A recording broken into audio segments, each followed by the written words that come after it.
So as I mentioned earlier, investigators have found, quote, clear similarities between an Ethiopian Airlines crash earlier this month and a Lion Air crash at the end of last year.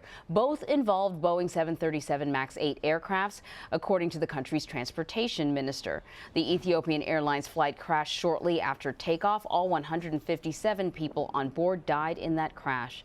The Lion Air incident also happened shortly after the plane took off. 189 people died when it crashed off the coast of Indonesia in October. Now officials say a part of the aircraft called the jack screw was found at both sites. Both screws were set to put the plane into a dive. So CBS News transportation correspondent Kris Van Cleave has been following this story for us and joins us now. We've got some questions for you, Kris. First off, just what's the latest on the investigation into this latest crash? Well, certainly it's ongoing, and it is still very, very early. So while we can talk about similarities, we cannot concretely say that what happened in the Lion Air crash, or what investigators believe happened over there, is what happened in the Ethiopia Flight 302 crash. It's just too early to go past saying there are similarities between the two.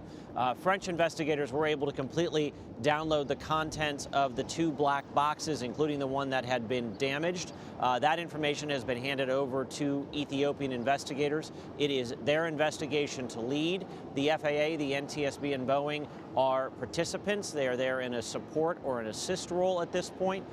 So updates will come out of the Ethiopian investigation as they become available. Certainly now the focus will be on getting a little bit better of a readout on the data in those black boxes and starting to really dig into that data.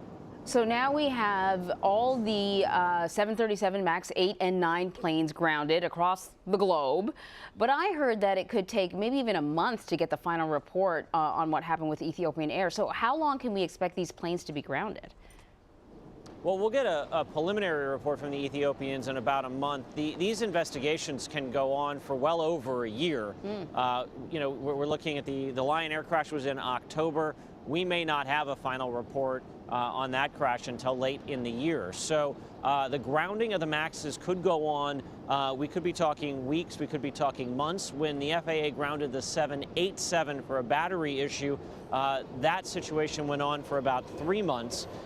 Certainly the first threshold here will be this software update that Boeing has been working on. The FAA has made clear the MAXs will not fly until that has been installed and proven to address the concerns that have grown out of the Lion Air crash. Of course, because we don't know enough about the Ethiopian Airlines crash, we don't know if there will be additional concerns with the design of the MAX that comes out in the course of that investigation that could play into the grounding. But at least until that software update is installed and verified, those planes are going to be sitting on the ground here in the U.S. So how does the investigation into the Ethiopian Airlines crash compare to similar probes?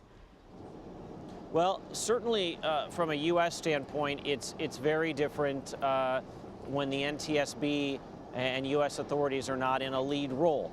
There is some frustration amongst the U.S. participants about the pace of the investigation. There are some things that are unusual. Ethiopian Airlines has been putting out many of the updates on this crash investigation. That is certainly not how you would see it operate in the United States.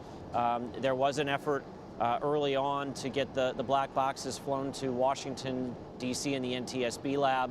There was a lot of frustration that we are more than a week into this crash, and just now really do investigators have the full data from the black boxes and are starting to look at it. So certainly the pace of the investigation has been different than we might have seen had this accident happened in the United States. Let me ask you one more question before I let you go. You know, when the U.S. became the last country to ground these planes, a lot of people were asking questions. Why? Why do we wait so long? Now we're finding out that Congress plans to investigate the approval process for the planes.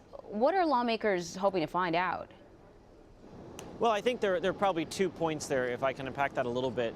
The delay in grounding the airplane, the FAA really, I think, was one, thought the black box data would come in faster, and two, wanted a basis in some kind of evidence to order the grounding of a fleet of airplanes. You know, the FAA believes in its certification process and believes the plane is safe to operate. And in the absence of any data, we're hesitant to ground the planes. Congress wants to know more about the certification process, the approval process. That is a system that relies heavily on the manufacturer to self-police at points through this process. So what we've heard from the House Transportation Committee in particular, they want to know more about that approval process, if the rules were followed, if there was any undue influence there, or if the system needs to be refined or changed moving forward because of these accidents with the MAX. Kris, thanks a lot. Sure thing.